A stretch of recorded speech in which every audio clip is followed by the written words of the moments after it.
السلام عليكم ورحمة الله وبركاته. ازيكم يا حبايبي؟ عاملين ايه؟ ان شاء الله تكونوا بخير وكويسين. النهارده هنجرب مع بعض منتجات من بلبن.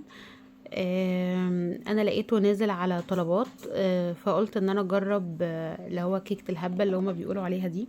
شفت ناس كتير جدا منزله عنها ريفيوز، بيقولوا ان هي إن في ناس بيقولوا حلوه وفي ناس بيقولوا وحشه وملهاش طعم.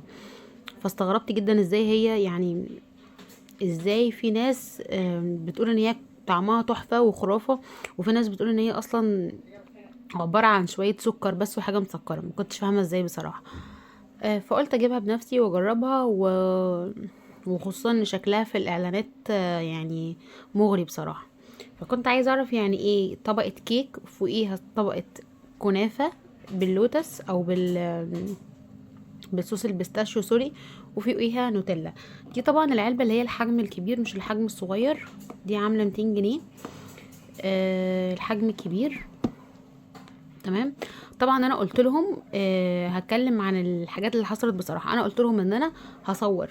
تمام. ليه؟ لان في ناس كتيره جدا قالت كومنتات سلبيه، وقالت ان هي بتجيلهم العلبه مقلوبه والبايظه خالص، وفي ناس عملت مشاكل مع الدليفري وكده وما استلموش. فانا كلمتهم مرتين وقلت لهم يا جماعه انا هصور وهعمل ريفيوز عنها، فعايزه الحاجه تجيلي كويسه. قالوا لي تمام ماشي، واصلا باين من المكالمه ان هم مش هيهتموا. فاول حاجه اصلا جايبين لي حتى تاريخ الانتاج بتاعها يوم 20، يعني تقريبا بقالها يومين. يعني دي كانت معموله ومحطوطه في الفريزر او محطوطه في التلاجات عندهم. فدي كده بقالها يومين. تمام. طبعا المفروض ان انا مادام قلت لهم ان انا عايزاها يعني هصور بيها وكده حتى يبقى فيه اهتمام. لا، دي كانت محطوطه في التلاجات. دي اول حاجه. تاني حاجة الكبيرة هي اللي بيبقى جاي معاها بندق، الصغيرة مبيبقاش جاي معاها بندق. تقريبا الصغيرة فيه ب100 أو ب125 حاجة كده. ده الحجم الكبير اللي هو اللي ب200. أنا هتكلم أول حاجة عن ده الكشري العادي اللي كلنا عارفينه. هقول لكم برضو رأيي فيه، بس أنا اصلا مصورة الفيديو عشان الهبة دي. بصوا، طبعا احنا اول ما جيت محدش استنى اصلا عشان اصور يعني، ومحدش اصلا اداني فرصة ان انا اصور، كله عايز يجربها. ده شكل العلبة بتاعها. تمام.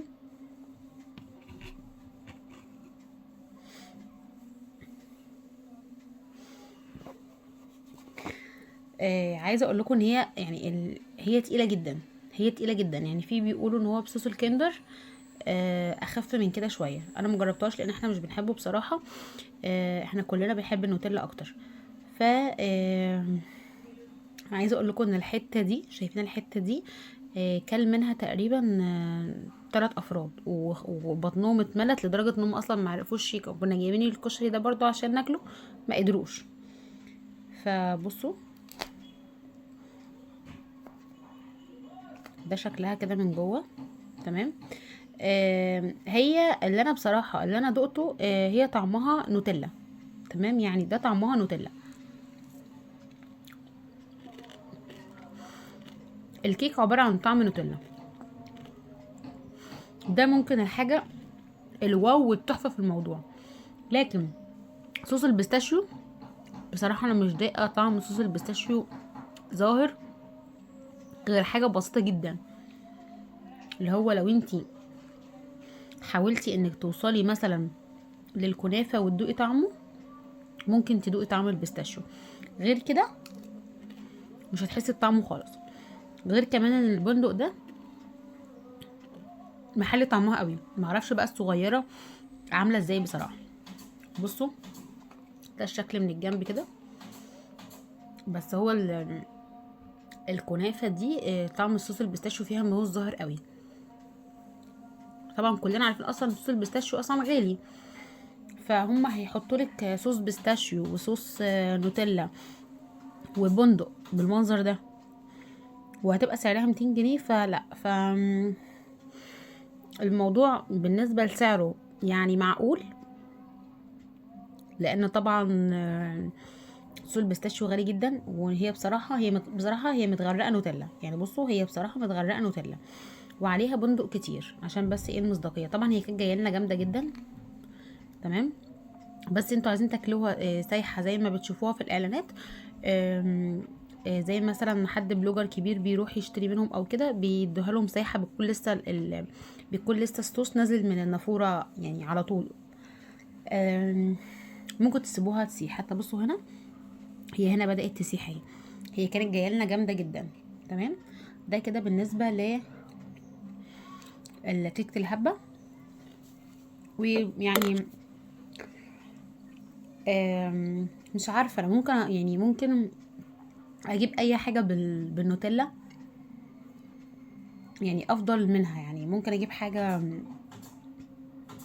اصل عادي. اصل انا بصراحه انا يعني مش الاوفر اللي هم بيتكلموا عنه بصراحه، لا مش للدرجه اللي هم بيتكلموا عنها دي، لان الاغلبيه طعم نوتيلا.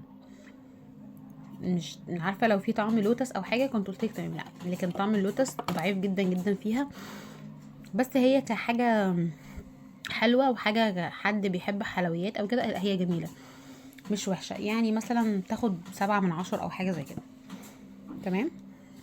معنا هنا الكشري، احنا كان معانا كشري بالمانجا والكشري باللوتس.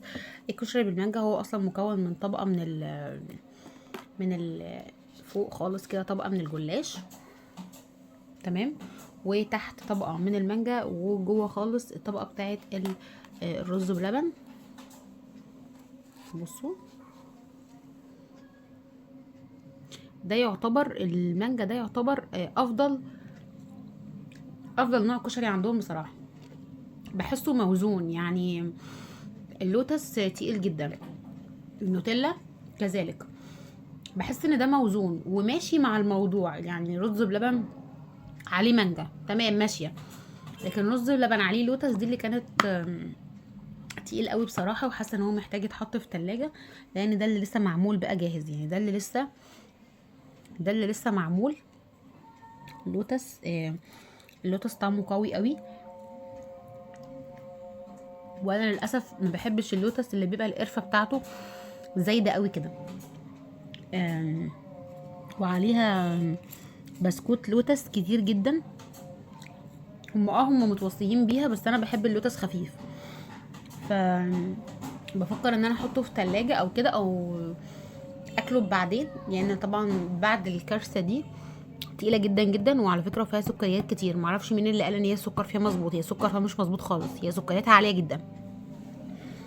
فبعدها تاكلي حاجه زي كده، لا رحنا في داهيه. هي يا جماعه كيكه الهبه حلوه، بس عشان تجيبي حاجه زي كده عايزه 4 أو 5 افراد، يعني ما تغدوش ما كلوش ياكلوها بس. بس كده، ده كان الريفيو بتاع النهارده. لو انت حد مش بتحب النوتيلا قوي او مالكش في السكريات، ما تجربش كيكه الهبه، مش هتعجبك خالص.